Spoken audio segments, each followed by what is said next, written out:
Assalamu alaikum, musulmon tutanlarım. Жанакы Шеремет аэропортко киргизбей атат. Жана бир видеодо 11 адам деди, андан кийин бир 30 чакты деп жазып, Кыргызстандан келген Кыргызстан жарандарын киргизбей аттыр деген сөз баардыгына тиешелүү эмес экен. Азыр мына мен өзүм далил бир эжеке келди кызы менен. Аэропорт Домодедово келип түшкөн экен. Булар менен ушу жеткирген алып кетип атам. Эч кандай кыйынчылык болбой эле чыгышыптыр.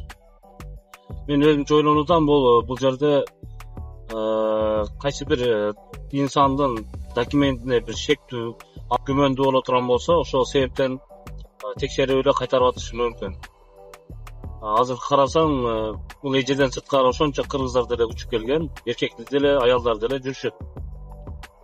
Эми ал өзүнүн жанакы чорный спискте болушу мүмкүн мурда.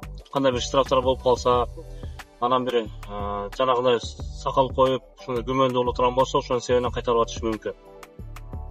Бул видео канча мүмкүнчүлүк болсо баарына таратыңыздар.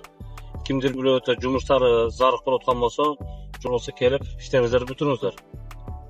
Ошол тугандарым, видеобуз пайдалуу болгон болсо, лайктан басып, катталбаңыздар. Ассаламу алейкум ва рахматуллахи ва баракатух.